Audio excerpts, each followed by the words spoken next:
বন্ধুরা, সুষমা কিচেন থেকে সবাইকে স্বাগত জানিয়ে আজকে রান্নাটা এখান থেকে শুরু করছি। তা আজকে আমি রান্না করব মটকা চিকেন।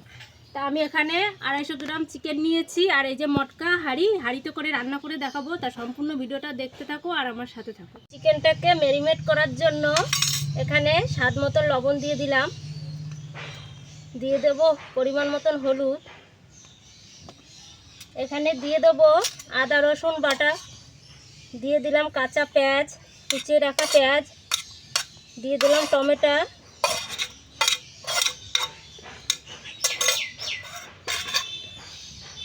এখানে রয়েছে জিরের গুঁড়ো 1 চামচ, ধনের গুঁড়ো 1 চামচ, গোলমরিচের গুঁড়ো 1/2 চামচ, লঙ্কার গুঁড়ি 1 চামচ দিয়ে দিলাম, আর চেরা কাঁচা লঙ্কা দিয়ে আমি 20 মিনিটের মতন ম্যারিনেট করে রাখবো।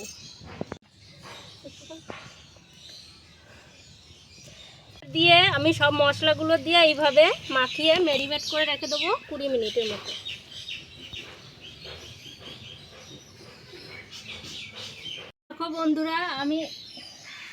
দেখো বন্ধুরা, আমি মটকা চিকেন করার জন্য হাঁড়ি নিয়েছি। হাঁড়িটা আমার ফেটে গেছে তলাটা, ওর জন্য আমি বানাতে পারিনি। সেই চিকেনের মধ্যে আমি চিকেন পকোড়া বানিয়ে আপনাদের দেখাবো। তা এখানে আমি 50 গ্রাম অ্যারারুট নিয়েছি, আর এখানে 50 গ্রামের মতন বেসন নিয়েছি। এটাকে দিয়ে আমি আধা ঘন্টা ম্যারিনেট করে রেখে দেবো এইভাবে।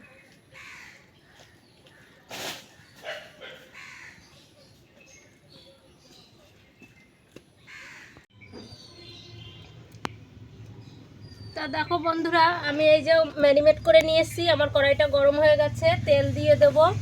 আর মটকা চিকেন করার জন্য আমি করতে পারিনি, তার জন্য আমি দুঃখিত। ওই চিকেন দিয়েই আমি পকোড়া বানিয়ে দেখাচ্ছি তোমাদেরকে। গরম হয়ে গেছে, আমি মাংসগুলো এইভাবে দিয়ে দেবো।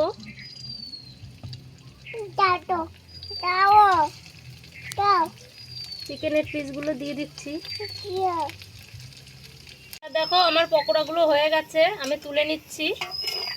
দেখো কি শক্ত হয়েছে আর মচমচে হয়েছে। এইভাবে আমি সব পকোড়াগুলো ভেজে নেব।